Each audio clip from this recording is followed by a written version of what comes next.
지난 4월 마지막 주에 누가복음을 끝냈어요. 근데 제가 이렇게 기록을 보니까 누가복음만 제가 5년 동안 설교했더라고요. 제가 누가복음을 시작하면서 누가복음 끝나면 사도행전 설교해야지 이렇게 생각하고 있었습니다. 그 이유는 누가복음과 사도행전을 기록한 저자가 똑같기 때문입니다. 그래서 사도행전은 누가복음의 속편이라고 할 수가 있어요. 그래서 누가복음 한 다음에 사도행전을 꼭 해야 되겠다 해서 그동안 5월, 6월, 7월, 8월 동안 그동안 못한 여러 가지 주제 설교를 쭉 제가 한 다음에 오늘 다시 사도행전을 시작하게 되었습니다. 아마 10월 달부터 우리 교회 안정진 지사님께서 사도행전을 열심히 연구하셔서 매주 수요일 날 오전에 우리 교회에서 사도행전 성경 공부반이 열리게 되는데요.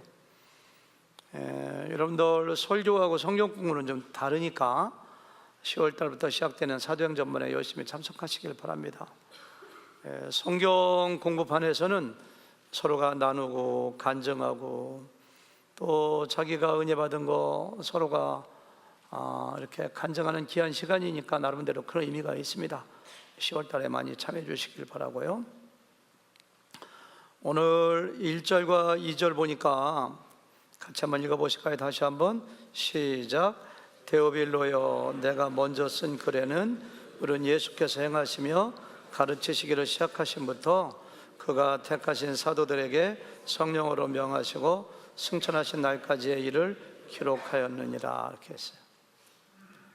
누가복음과 사도행전은 데오빌로라고 하는 사람에게 쓴 편지 형식으로 되어 있어요. 데오빌로가 누군지는 몰라요. 본래 이름에는 뜻이 있는데요. 데오빌로, 데오는 데오스라고 하는 하나님이라는 뜻이 있어요. 저 이름에 하나님자가 들어갔어요. 빌로는 필로스, 사랑하는 자, 사랑한다 그런 뜻이 있거든요. 그러니까 데오빌로라는 뜻은 하나님의 사랑을 받은 사람, 아니면 하나님을 사랑하는 사람, 그런 의미가 들어가 있습니다. 그래서 어떤 학자들은 데오빌로가 어떤 특정 개인이 아니라 하나님을 사랑하고 하나님을 사랑받은 사람을 통칭해서 부르는 불특정 다수의 사람들이 아니냐 이렇게 얘기하는 사람도 있어요. 저는 그 말에 동의하지 않습니다. 그럴 수도 있겠죠. 근데 누가복음에 보니까 데오빌로 각하여 그랬거든요. 각하라고 하는 이름을 붙여가지고 아마 데오빌로는 로마가 지배하던 그리스라든가 아니면 터키라든가 아니면 로마의 어느 한 지역을 통치하는 총독과 같은 어느 한 개인이 아닌가 이렇게 생각을 해요. 누가복음 1장 1절 다시 한번 읽어보실까요? 다 같이 시작. 우리 중에 이루어진 사실에 대하여 처음부터 목격자와 말씀에 일꾼된 자들이 전하여 준 그대로 내력을 진술하려고 붓을 든 많은 사람이 있는데, 그러니까 마태 같은 사람, 요한 같은 사람, 예수님의 제자로 예수님의 사역을 다 목격한 사람이에요. 그런 사람들이, 도마 같은 사람도 도마가 쓴 것인지는 모르지만 도마 복음서 같은 거 있잖아요. 마가복음도 있잖아요. 수많은 사람들이 예수님의 일대기에 대하여 기록하려고 편을 들었는데 나도 한번 쓰겠다 이거예요. 쓰는 이유가 뭐냐? 3절 다 같이 시작. 그 모든 일을 근원부터 자세히 미루어 살핀 나도 데오빌로 각하에게 차례대로 써보내는 것이 좋은 줄 알았노니 이는 각하가 알고 있는 바를 더 확실하게 하게 하려 함이라. 데오빌로라고 하는 사람은 예수님에 대하여, 복음에 대하여 마음이 열린 사람입니다. 어쩌면 지금 막 예수님을 영접했는지 몰라요.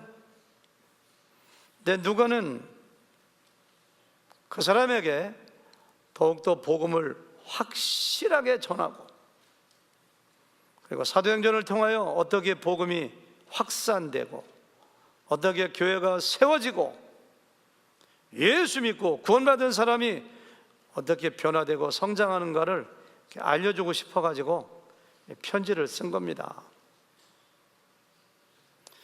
여러분 조금만 생각해 보면은 누가라고 하는 사람은 대단한 사람인 거 알 수가 있습니다. 지금처럼 컴퓨터로 편지를 쓰는 것도 아니고 볼펜이 있는 것도 아니고 종이가 있는 것도 아니고 그 당시에 파피루스에다가 붓을 들어가지고 그 편지를 쓸 때 굉장히 많은 양인데 정말 수고하며 정성을 다해서 데오빌로에게 이렇게 편지를 쓰는 모습을 볼 수가 있어요. 우리 교회도 가끔 그런 분이 있더라고요. 목사님, 저희 어머니하고 아버지가 한국에 계신데요, 아직까지 예수님 안 믿어요. 예수님 믿으라고. 내가 한국에서 떠나올 때는 나도 예수님 안 믿었는데 내가 믿은 예수님이 어떤 분인가, 복음이 어떤 것인가를 편지로 써가지고 여러 번 보내는 분이 우리 교회도 있더라고요. 그런 사람들은 누가의 후예들입니다. 제 아내도 저희 장인께서 대장암으로 병원에 입원하셨을 때 아무리 한국에 갈 때마다 복음을 전해도 저희 장인들이 나한테 그런 얘기 하지 마, 막 그렇게 하시고 안 들으니까 워낙에 다급하니까 어느 날 컴퓨터에 앉아가지고서 10페이지가 넘도록 편지를 쓰더라고요. 아버님, 저 은자예요. 제가 고등학교 때 교회 간다고 아버지가 제 뺨때기를 때리셨죠. 내가 아버지에게 맞으면서까지 그렇게 교회 가려고 했던 이유가 뭔지 아세요? 하면서 그냥 구구절절 편지를 써가지고 제 장인한테 보내니까 이상해요. 사람이 직접 가가지고 예수님 믿으라고 복음 전할 때는 교회 얘기하려면 하지마 막 이렇게 하시던 분이 미국에 가 있는 딸이 보낸 편지라고 하니까 그걸 다 읽어보고 버리지 않고 옆에다 또 병상에다가 꽂아놨다가 또 읽으셔. 그렇게 여러 번 읽더니 돌아가시기 한 달 전에 제 아내에게 가가지고 아버님 암이시잖아요. 좀 있으면 돌아가신대요. 그런데 제가 보낸 편지 읽어봤어요? 그래, 네가 보낸 편지 여러 번 읽어봤다. 이해되세요? 알 것도 같다.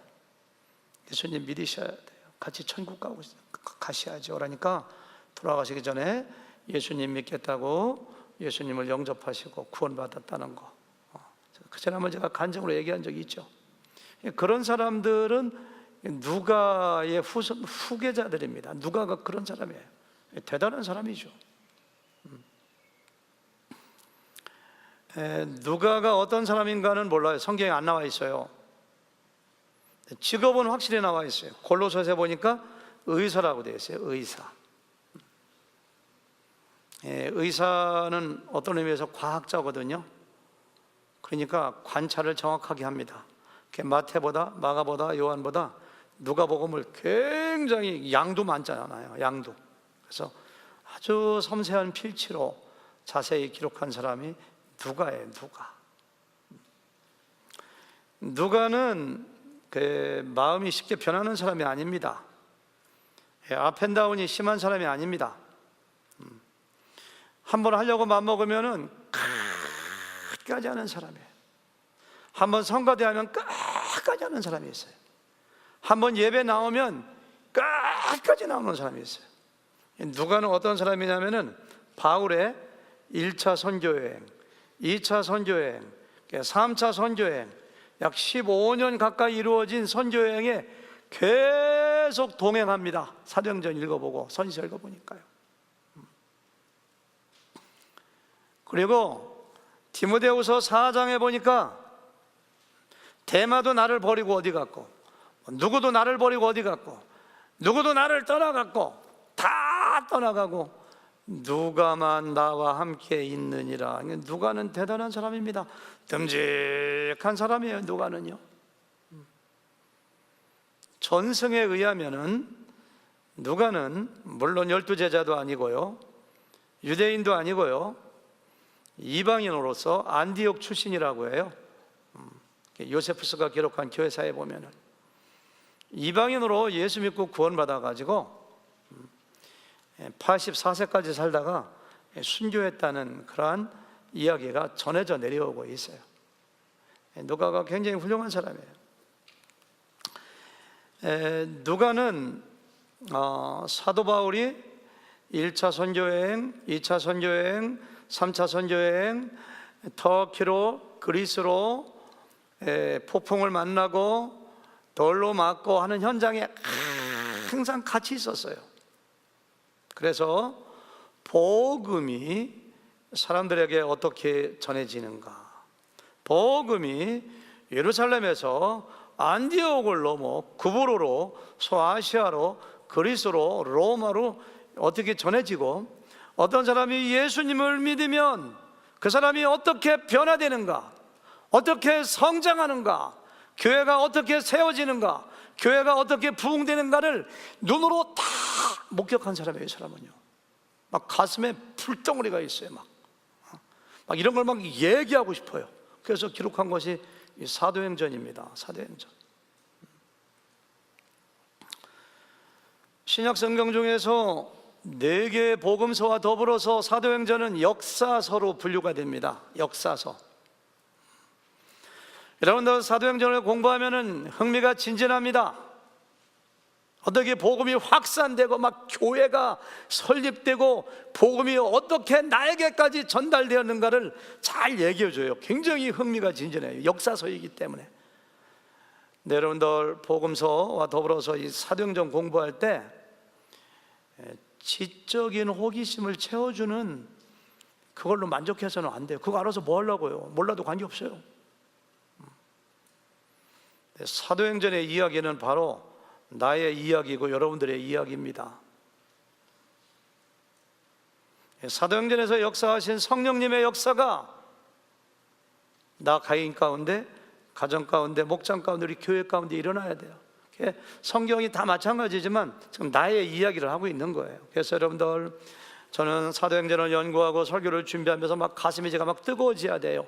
와, 사도행전에 나오는 위대한 신앙인들의 모습이 바로 나의 모습이 돼야 되겠네. 여러분들도 마찬가지예요.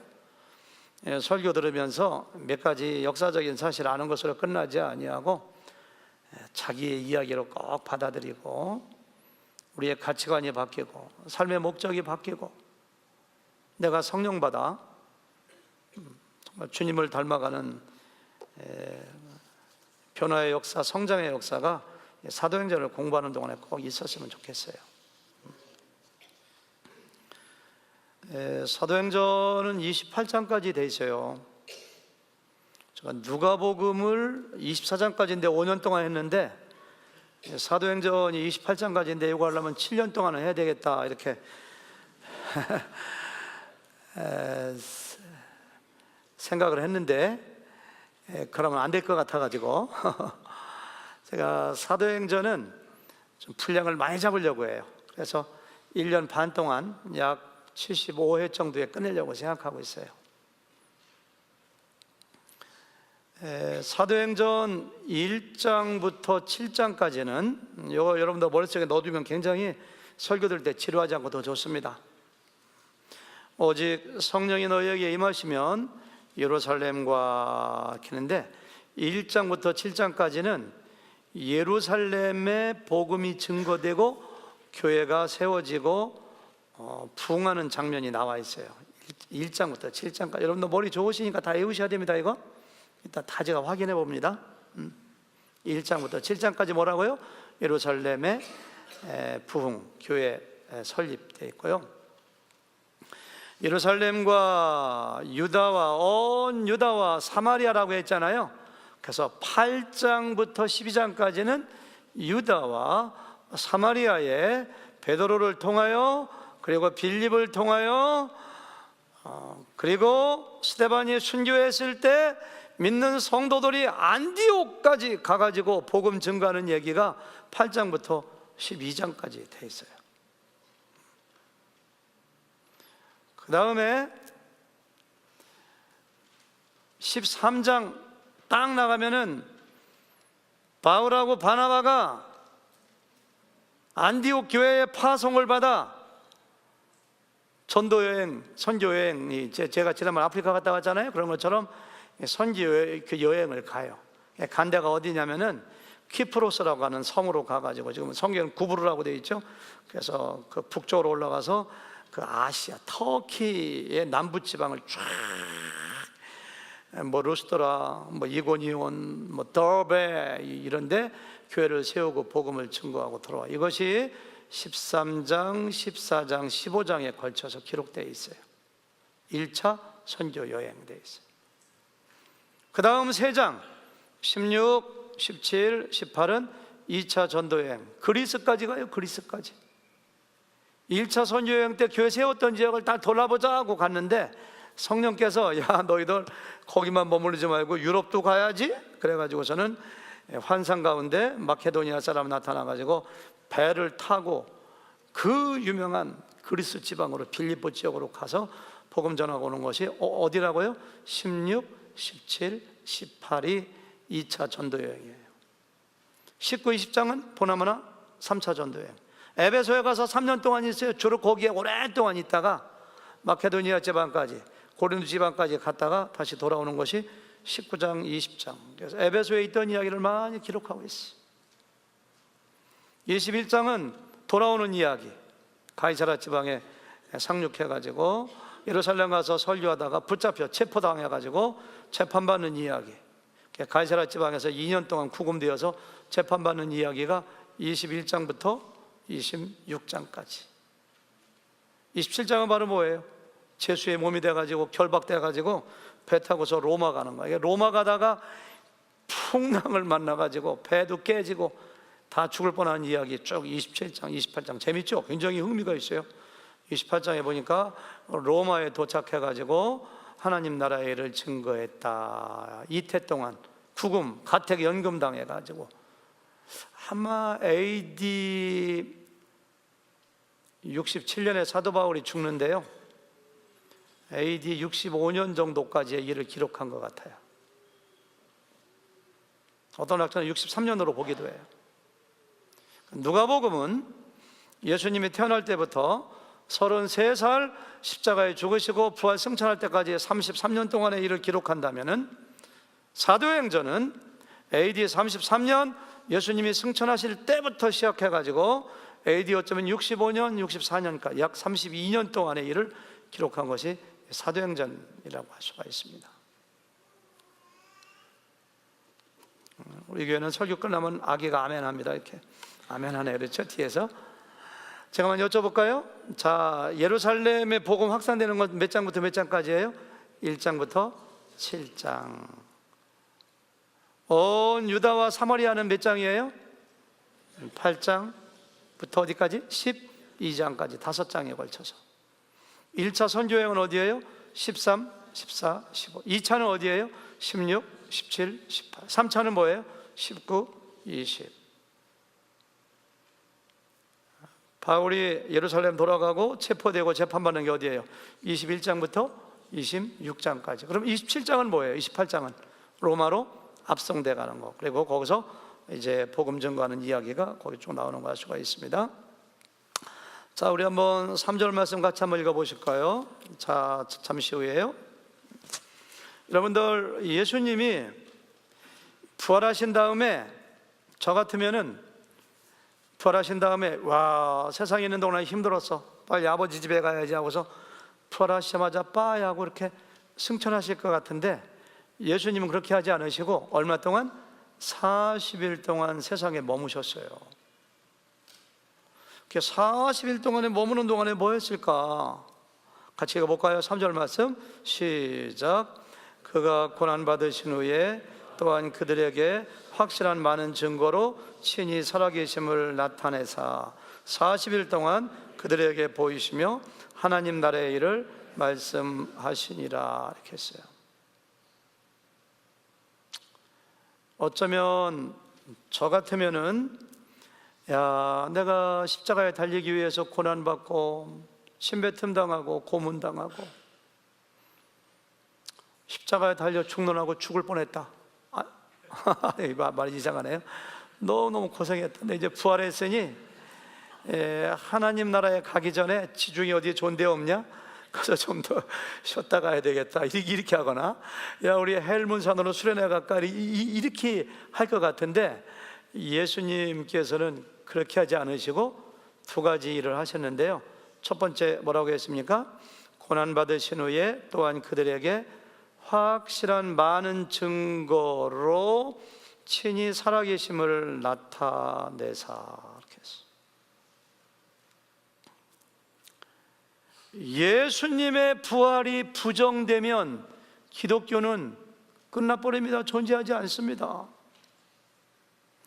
예수님의 부활이 없으면 우리가 가장 불쌍한 자라고 사도 바울은 이야기했습니다.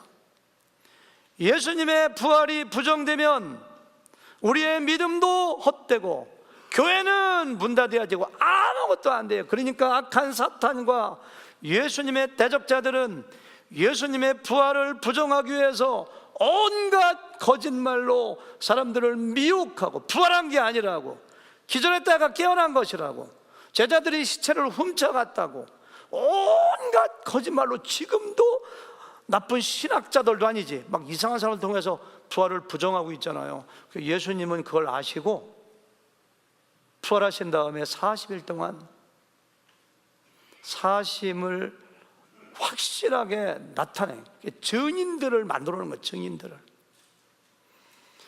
여러분, 기록에 보니까요, 예수님은 부활하신 다음에 제자들에게만 4번 나타나십니다. 도마가 없을 때 10명에게 나타나시고요, 도마가 있을 때 나타나시고요, 갈릴리 호수에서 고기 잡을 때 7명에게 나타나시고요, 마태복음 28장에 보니까요, 제자들이 갈릴리 산에 있을 때 나타나시고요, 제자들에게만 4번 나타나세요. 베드로에게 1대1로 나타나시고요, 예수님의 친동생 야고보에게 나타나시고요, 막달라 마리아에게 1대1로 나타나시고요, 그 다음에 어디요? 엠마오로 가는 두 제자에게 나타나시고요. 바울이 얼마나 돌멩이 같은 사람인데요, 부활의 예수님 만나보지 않고 예수님 그 사람이 믿을 것 같아요. 그러니까 바울에게 나타나시고. 왜? 확실한 부활의 증거를 만들어 놓는 것. 봤다는데 500명 이상이 그거 하신 거예요, 주님께서는요. 두 번째는 뭐 하셨느냐면은 40일 동안 그들에게 보이시며 하나님 나라의 일을 말씀하시니라. 다 같이 따라서 하실까요? 하나님 나라의 일을 말씀하시니라.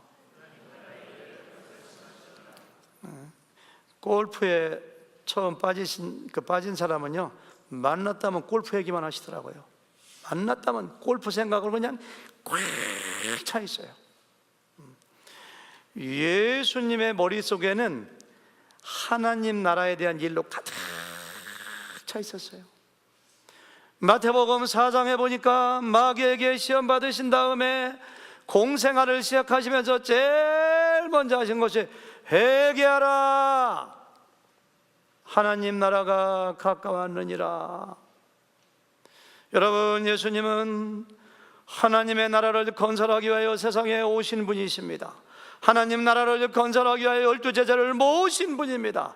하나님 나라를 위하여 12제자를 훈련시키시고 하나님 나라를 위하여 십자가에 죽으시고 그리고 부활하신 분이 예수님이에요. 예수님. 부활하시고 나서 40일 동안, 그동안 아직까지 하나님 나라 이야기 다 못했어. 마태복음 13장에 보니까 하나님 나라 이야기를 7가지 비유로 말씀하시고, 기에 있는 마태복음, 마가복음, 요한복음, 누가복음 전체가 하나님 나라의 이야기인데 아직까지도 다 안 끝났어요. 40일 동안 제자들 만나면은, 야, 내 손에 못 잡고 봤지?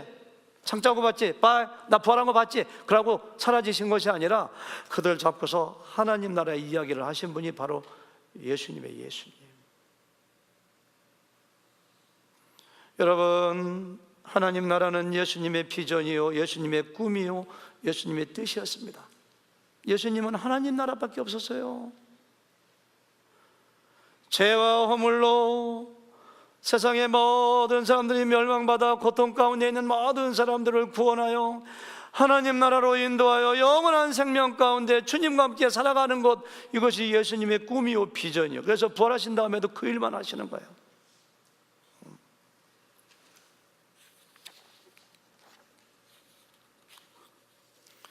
마태복음 28장 너희는 가서 모든 민족을, 이 부활하신 다음에 하신 말씀이거든요. 모든 민족을 제자로 삼아 아버지와 아들과 성령의 이름으로 침례를 베풀고 내가 너희에게 분부한 모든 것을 가르쳐 지키게 하라. 이것도 하나님의 일하는 거예요. 지금 요한의 아들 시몬아, 내가 너를 사랑하느냐? 예, 사랑하는데요. 정말 사랑하느냐? 사랑하는데요. 사랑하느냐? 사랑하는데요. 내 양을 치라, 내 양을 먹이라. 이것도 하나님 나라의 일을 말씀하시는 거예요. 너희들은 만민에게 복음을 증거하라. 이것도 하나님 나라 일하시는 거예요. 예수님께서는 부활하신 다음에 하나님 나라의 일을 계속해서 말씀하세요. 4절과 5절에 보니까요,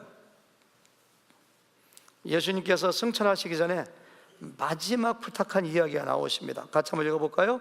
예수님이 뭐 부탁하셨는가? 동사에 동그라미 치세요. 4절 5절 나같이 시작. 사도와 함께 모이사 그들에게 분부하여 이르시되 예루살렘을 떠나지 말고 내게서 들은 바 아버지께서 약속하신 것을 기다리래. 거기까지 하면, 만약에 제가 예수님의 제자라면은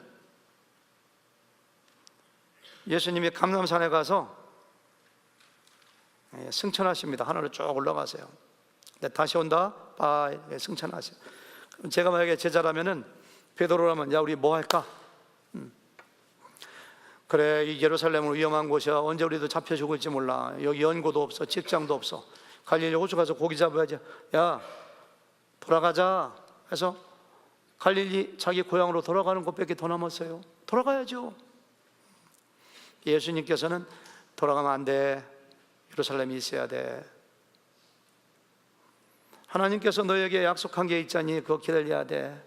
내가 요한복음 14장에서 15장에서 아버지께서 말씀하시기를 성령 보혜사 성령을 너희에게 주리라, 보내리라, 그 약속이에요. 요엘서 2장에 보니까 하나님이 말씀하시는 거예요. 요엘 선지자 통해서 내가 내 영을 만민에게 부어주리니. 구약시대에 성령을 아무나 받지 않았습니다. 왕이나 제사장이나 선지자만 받았어요. 그런데 내가 말세가 되면 내 영 성령을 만민에게 부어주리니 너희 자녀들이 장래일을 말할 것이며 너희 늙은이는 꿈을 꾸며 너희 젊은이는 이상을 볼 것이며 그때 내가 내 영을 남종과 여종, 종들이 성령 받는다는 걸 생각할 수 없어요. 그 약속을 예루살렘 가서 기다리며 그 성령을 받아야 돼. 그 말씀 하시는 거예요. 여러분, 예루살렘과 제자들의 고향 갈릴리를 물리적인 거로만 생각하지 마세요. 예루살렘을 떠나 자기의 고향으로 돌아가는 것은 주님의 제자의 자리를 포기하는 겁니다. 예루살렘 돌아가는 것은 사명자의 자리를 떠나는 것입니다. 예루살렘에 아는 사람도 없고 위험하지만은 그들이 함께 모여 기도할 때 그때 성령을 부어주시겠다고. 성령을 받지 않으면은 하나님의 일을 할 수가 없어요. 여러분, 예수 믿는 것이 얼마나 인간의 힘으로 되는 것이 아닙니다. 2000년 전에 로마의 사형수로 돌아가신 예수님이 어떻게 나의 죄를 위해 돌아가시는가? 그분이 어떻게 부활하셨는가? 내가 그분을 믿으면 나에게 영원한 생명이 오고 내가 천국 가는가? 여러분, 논리적으로 이성적으로 그게 말이나 되느냐? 그게 이렇게 믿어집니까? 근데 성령께서 믿게 하시는 거예요. 제자들에게 너희가 땅끝까지 증인되기 전에 먼저 성령 받아야 돼. 그러니까 흩어지면 안 된다. 우리 가운데도 교회는 나오지만 예루살렘 떠난 사람들이 많아요. 자기의 사명이 뭔지 깨닫지 못하고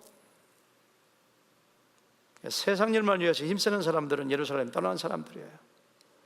우리 주님께서는 그 자리 떠나면 안 돼요. 그것이 교회일 수도 있고요, 목장일 수도 있고요, 사명의 자리일 수가 있고요. 근데 주님께서는 마지막으로 너희가 그 사명의 자리 떠나면 안 돼, 그렇게 말씀하시는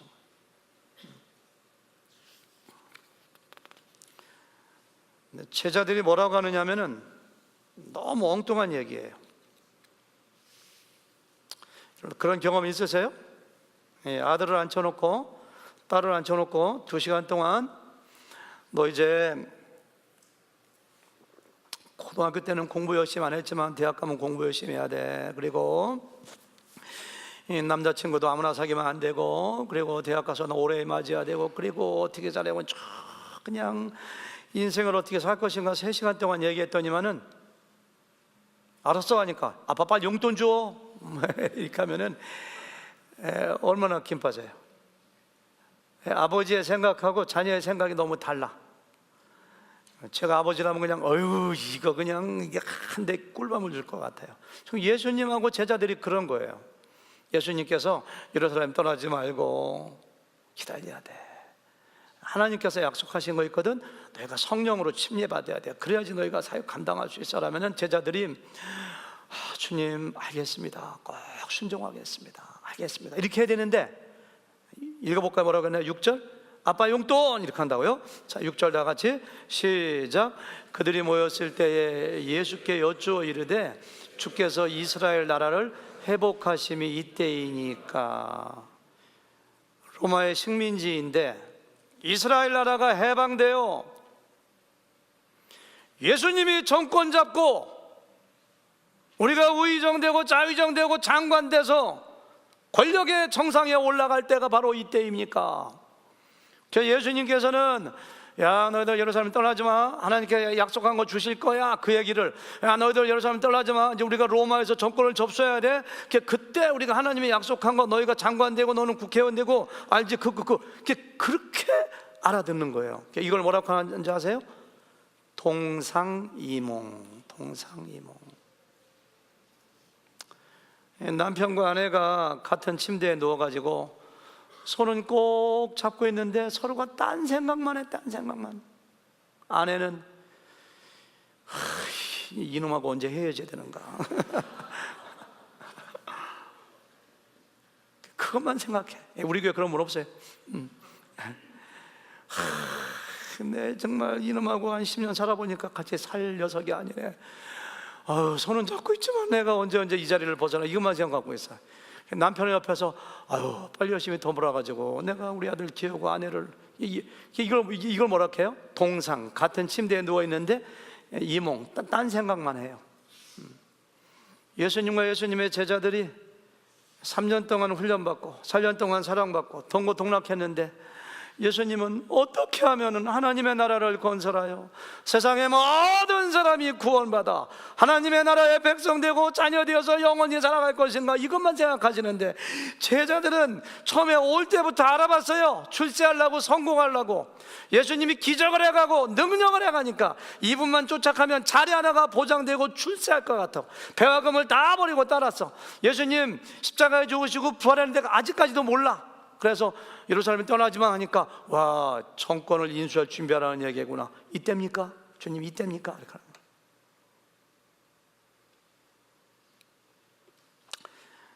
여러분, 이 사건은 그때만 일어난 것이 아니라 지금 이 순간에도 우리 교회에서도 일어나고 있어요. 신앙이란 하나님의 비전, 하나님의 꿈, 하나님의 뜻을 내가 어댑트하고 같이 딱 연합해서 일치하는 게 신앙입니다. 교회 나와서 예배는 드리는데 내가 어떻게 세상에서 예수님 이용해서, 기도를 이용해서 출세하고 잘 살고 오래 살고 부자 되고 건강하고, 아니 예수님께서 우리 부자 되게 하려고, 잘 살게 하려고, 오래 살게 하려고 십자가에 돌아가신 거 아니에요. 물론 복도 하나님이 다 주시는 거예요. 기도할 때 아까 우리 기도하신 분 기도대로 우리의 작은 신음에도 다 응답해 주세요. 우리 아버지이기 때문에. 근데 하나님의 뜻은 거기서 멈추지 않습니다. 하나님 나라에 하나님의 꿈이 있어요. 네, 여러분들 아직까지도 하나님의 뜻이 뭔지 모르고 교회 나와서 세상에 복 받는 것이 우리의 꿈이고 우리의 목적으로 그런 가득 차 있다면 죄송하지만 당신은 여기 나오는 11 제자하고 똑같아요. 예수님은 하나님 나라의 일만 생각하셔. 그게 비전이고 꿈이에요. 그래서 선교사도 나가시고, 그래서 우리가 사역도 하고 목자도 하고 목녀도 하고 예배도 드리고, 우리가 하는 모든 일이 전부 다 하나님 나라의 일입니다. 복음도 전구하고 자녀들도 가르치고 물질 가지고 섬기고 엣지 캠프도 가고. 그런데 여기 있는 열한 제자들 이런 사람들은 뭐냐면은 어떻게 하면은 하나님을 이용해서, 예수님이 전능하시다는데 예수님을 이용해서 기도하면 응답하신다는데 그걸 이용해서 내가 오래 살고, 여러분도 오래 사셔야 됩니다. 부자 되고 부자 돼야 됩니다. 근데 그것이 우리의 목적이고 그걸로 생각 가득 차 있다면은 참다운 신앙이 아니죠. 제가 지난주에 H캠프 할 때, 식사할 때 우리 교회 세 가족이, 우리가 나오신 지 2달? 1달? 밖에 안 되는 부부가 제 옆에 앉았는데 그런 간증을 하시더라고요. 간증 듣고 참 은혜 받았어요. 목사님, 제가 도넛가게를 20년 했다고 하시던가요? 도넛가게를 그렇게 오랫동안 했는데요, 어느 날 생각하니까 내가 나중에 천국 가면은 일만 하다 왔겠구나, 이런 생각, 성령이 주시는 생각이죠. 내가 주일날 일주일 내내 새벽 2시부터 일하고 씻지도 못하고 피곤하고 그렇게 그러기 상태로 교회 가서 예배도 잘 못 드리고, 그런 말은 안 했지만 그런 뜻이에요 보니까. 그리고 내가 안 되겠다 싶어서 주일날 문을 닫아야 되겠다, 이런 생각을 했대. 근데 그분 말씀이 월요일날 화요일날 이틀 동안 수입 들어오는 것이 주일날 다 들어온대요. 여러분, 그 돈 생각하면 문 못 닫습니다 그거. 근데 정말 문 닫기 어렵더래요. 도넛가게 주일날 문 닫는 게. 매출이 얼마나 많이 올라가는데. 근데 내가 하나님께 진정으로 예배드리고 정말 내가 하나님 나라를 생각해야 되더니 이제 그런 식으로 말씀하시는 거예요. 그래서 결단을 하고서 문을 탁 닫는데, 문을 닫을 때 그 주일마다 그 주변에 있는 큰 새 교회에서 도넛을 많이 가져간대요. 수백 브런치씩 가져가서 아마 상당히 많은, 수입이 상당히 많은가 봐요. 그래서 그 교회에게 편지를 써가지고 저는 하나님께 예배드리기 위해서 다음 주일부터 도넛가게 문을 닫습니다. 우리 가게 말고도 어디 가면 이런 도넛가게가 있으니까 거기 가서 가져가시기를 바랍니다 하고 편지 썼더니, 그 다음 토요일날 그 교회 세 교회가 다 왔더래요. 토요일날. 도넛의 생명은 프레시한 거거든요. 도넛 팔다가 남으면 다 버립니다. 저는 신방 가면 아까워서 다 주워오고 싶은데 목사님 뭘 가져가요? 버리지. 다 버립니다. 다 버려. 도넛 시간 지나면 못 먹어요. 근데 그 교회에서 토요일날 사러 왔더래요. 왜 사러 왔습니까? 하니까 이렇게 하나님께 예배하는 사람의 가게에서 사가야지, 내일 어떻게 먹습니까? 하니까 관계없습니다, 오늘 만든 거 내일 먹겠습니다. 그래서 새 교회에서 지금도 다 사간다네요. 매출이 처음에 줄었는데 지금은 또 가둬졌대요. 저는 그런 것이 하나님 나라의 일을 생각하는 거예요. 우리 예수님께서 너희가 무엇을 먹을까, 무엇을 입을까, 무엇을 마실까, 그거 생각하지 마. 그 하나님이 기본으로 다 주는 거야. 그렇지. 우리가 뭐 옷이 없어서 못 입은 적이 있습니까? 먹을 게 없어서 굶은 사람이 있으면 손 들어보세요. 쌀 10푸대 드릴게요 제가. 목이 마른데 물이, 저 밖에 나가보세요. 쌀 20푸대씩 갖다 놔요 우리 교회에서. 가져가라고. 아니, 먹고 입고 마시는 건 하나님 우리 아버지신데 그거 안 주시겠어요? 그런데 왜냐면 그렇게 탐욕이 많아가지고 그냥 그거에 살지 마. 하나님께서 먼저 하나님 나라를 구하여, 먼저 그의 나라와 그 일을 구하라 말씀하셨거든요. 그래서 우리도 하나님 나라를 구해야 돼요. 왜? 세상에서는 많아야 80년, 90년, 100년 살다가 떠나가는데요, 하나님 나라에서는 영원히 살아가요. 영원히 살아가요. 하나님 나라에서 어떻게 하나님께 칭찬받고 어떻게 상급받고, 여러분들 처음부터 다시 생각해야 돼요. 정말 나는 하나님 나라의 시민권이 있는가? 화제가 4년 전에 도미니카 단기 선교 가는데 10명이 같이 가는데 딱 가서 보니까 저만 비행기 못하게 생겼더라고요. 왜요? 패스포드를 안 가지고 와가지고. 큰일 날 뻔했어요. 아내가 저를 라이드 안 했기를 천만다행이지, 막 전화로 아내를 깨워가지고 패스포드 갖고 라고 해서 간신히 타고 갔어요. 여러분들 천국 가는 패스포드 있으신가요? 하나님 나라 들어가고 보야지. 일단은 정말 예수님을 믿으시는가요? 예수님이 나의 죄를 위하여 십자가에 죽으시고 사흘 만에 부활하시고 믿는 자마다 영원한 생명 주시고 하나님 나라에 나의 이름이 등록되고 하나님 나라의 영광과 하나님 나라를 확장하는 데 쓰임받는 것이 얼마나 큰 축복인가요? 제자들은 아직까지, 근데 우리 예수님은 그렇게 걱정 안 해요.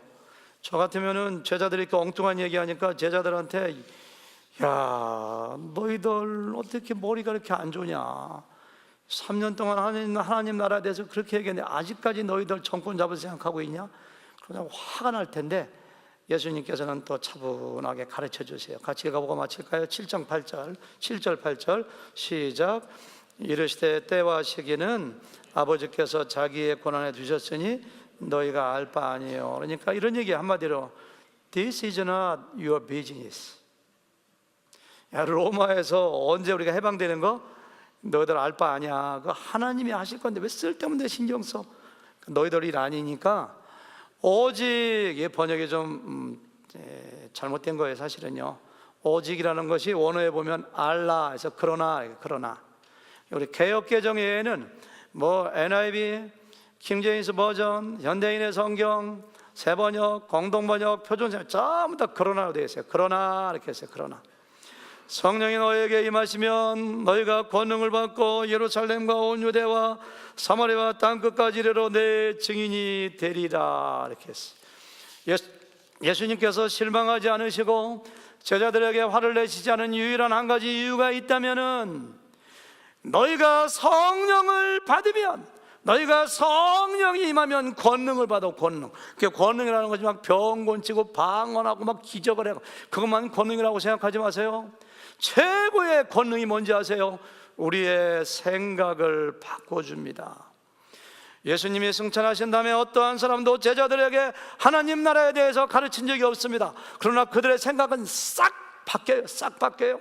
사도행전 그 다음에 계속 읽어보니까 사도행전 8장 12절, 빌립이 하나님 나라와 및 예수 그리스도의 이름에 관하여 전도함을, 하나님 나라를 전도했어요. 14장 22절, 제자들의 마음을 굳게 하여 이 믿음에 머물러 있으라 하시고, 또 우리가 하나님 나라에 들어가자. 사도 바울이 하나님 나라만 이야기합니다. 20장 25절, 보라 내가 여러분 중에 왕래하여 하나님 나라를 전파하였으니, 하나님 나라 전파해요. 마지막 28장 보니까 바울이 온 이태를 자기 셋집에 머물면서 자기에게 오는 사람을 다 영접하고 하나님 나라를 전파해요. 제자들을 바꾼 게 뭔지 아세요? 성령이 오시면은 우리의 생각을 바꿔주세요. 여러분들 무엇을 먹을까? 무엇을 마실까? 무엇을 입을까? 내가 어떻게 출세할 것인가의 생각으로 가득 차 있고 도저히 하나님 나라에 대한 관심이 없다면은 내가 성령 받았는가 다시 한번 확인해 보세요. 나에게 성령이 임하시면 이상하게 내 생각을 바꿔주세요. 저는 오늘 여러분들에게 말씀을 마무리하면서 두 가지를 도전하고 싶어요. 여러분, 최고의 축복은 하나님 나라에 관심을 가지고 하나님 나라 확장에 쓰임받는 사람의 최고의 축복입니다. 왜? 우리의 창조 목적이기 때문에. 그것이 사람이 고장났기 때문에 아웃 오브 오더, 그 사람이 고장났어. 그러니까 아무런 가치가 없는 세상 나라 일에 전심하는 거야. 그래서 여러분들이 정말로 하나님 나라에 관심을 가지고 내 관심이 어디에 있는가, 나의 꿈이 어디에 있는가 생각해 보시고 하나님 나라에 헌신되고 하나님 나라 확장하는 데 쓰임받는 여러분들 됐으면 좋겠어요. 언제 생각하면 세상에 취미생활하고 놀러가고 캠핑하고 뭐하고 그냥 별장도 짓고 차도 좋은 거 사고 그냥 그런데요, 하나님 나라의 증인 쓰임받는 게 무거운 짐 같지만은 최고의 축복이에요. 최고의 축복. 그게 지난주에 아시안 게임 끝났는데 축구 결승에서 이겨서 금메달 딴 거 아세요? 성도님들은 성경만 보고 기도하는데 담임 목사만 축구 보고 있으니 큰일 났네요.